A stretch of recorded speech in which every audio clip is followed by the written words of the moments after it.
نحمده ونصلی علی رسولہ الکریم اما بعد۔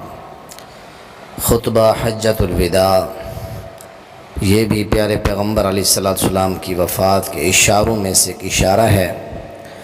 جس طرح اذا جاء نصر اللہ، الیوم اکملت لکم دینکم وغیرہ آیات آپ کی وفات کی طرف اشارہ تھیں، اسی طرح یہ خطبہ بھی آپ کی زندگی کا الوداعی خطبہ تھا اور زندگی کا یہ آخری خطبہ تھا، اور یہ انسانیت کے نام آخری رسول اللہ صلی اللہ علیہ وسلم کا پیغام تھا۔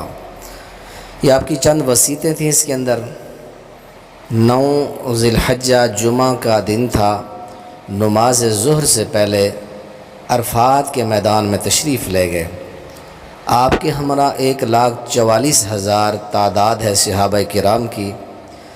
یہ خطبہ انسانی حقوق کا اولین اور مثالی منشور اعظم ہے، اور الوداعی الفاظ آپ فرما رہے ہیں، ایسا لگتا ہے جیسے آپ جانے والے ہیں۔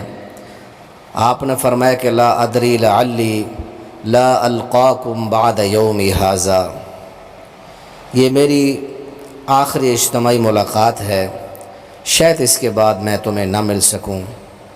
اس کے بعد آپ میدان عرفات میں تشریف لائے، اور آپ اپنی کسوہ اونٹنی کے اوپر سوار تھے، رکاب کے اندر پاؤں رکھ کے کھڑے ہو گئے، اور تمام مسلمانوں سے آپ نے خطاب کیا، اور اسلامی تعلیمات کا یہ نچوڑ ہے یہ خطبہ، اور اسلام کے سماجی اور سیاسی اور تمدنی اصولوں کا جامع مرقع تھا یہ خطبہ۔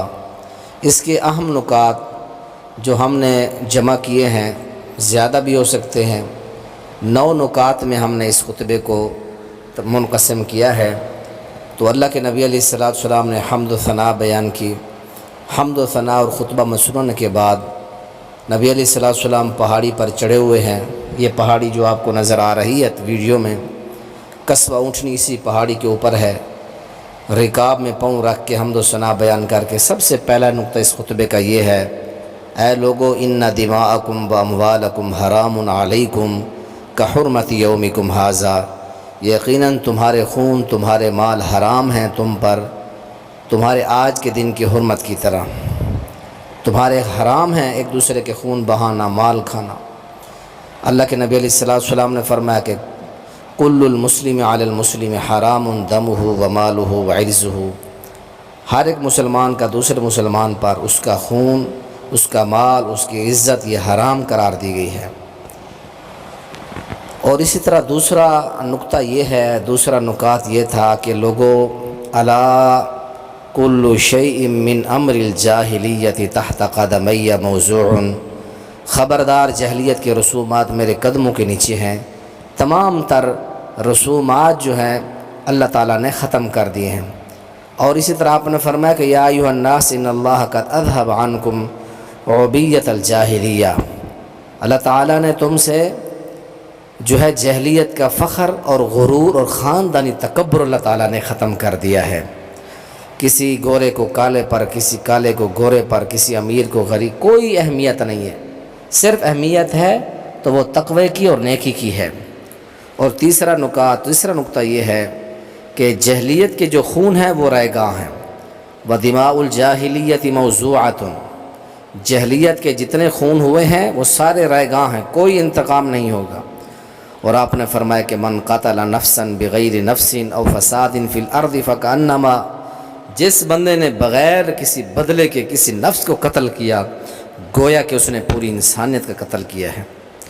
اور اس کے بعد نبی علیہ السلام نے چوتھی وصیت یہ فرمائی کہ لوگوں سود حرام ہے، وربا الجاہلیت موضوع، ہمارے چچا کے جو سودی کاروبار لین دین ہم سب سے پہلے ان کو ختم کرتے ہیں۔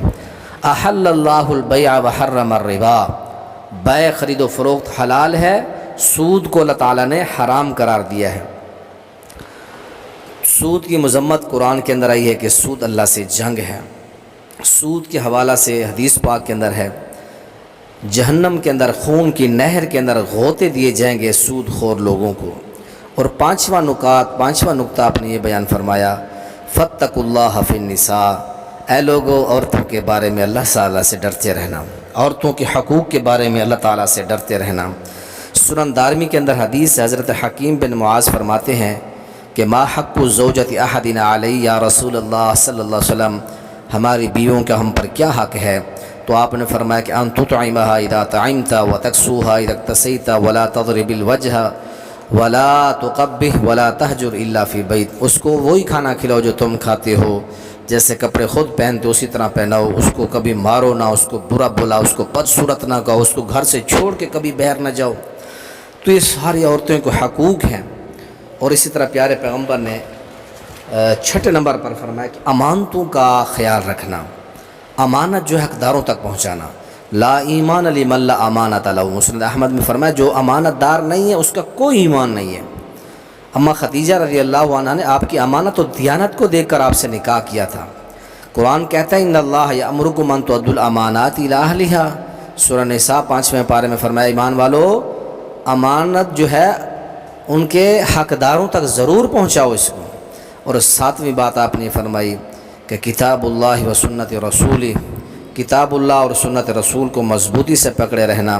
ترکت فیکم امرین لن تضلوا ما تمسکتم بہما کتاب اللہ۔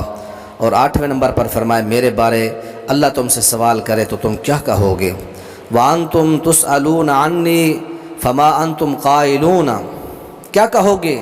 جب صحابہ نے آگے سے جواب دیا قالوا نشہد انک قد بلغت وادیت ونصحت، آپ نے اللہ کا پیغام پہنچا دیا، رسالت کا حق ادا کر دیا، امت کی خیر خواہی کا حق ادا کر دیا۔ مسلم کے اندر روایت ہے آپ نے فرمایا اللہم اشہد، اللہم اشہد 3 مرات، 3 مرتبہ آپ نے الفاظ فرمائے۔ اور نامی بات آپ نے فرمائی لوگوں اپنے غلاموں کا، نوکروں کا، ملازموں کا خیال رکھنا، یا آپ نے 3 مرتبہ یہ بات فرمائی ارقاءکم ارقاءکم ارقاءکم، اپنے غلاموں کا خیال رکھنا، ان کو کھانا کھلانا، ان کو پہنانا، ان کا خیال رکھنا۔ آپ نے یہ الفاظ مسند احمد کے اندر ہیں۔ تو یہ 9 نکات ہیں جو اس خطبہ کے اندر اہم ترین نکات ہیں۔ اللہ تعالیٰ سے دعا ہے اللہ تعالیٰ ہمیں ان نکات کی روشنی میں اور اس عظیم الشان خطبہ اور جو انسانی دستور ہے، انسانی منشور ہے، اس کے مطابق زندگی گزارنے کی اللہ ہم سب کو توفیق عنایت فرمائے۔ السلام علیکم۔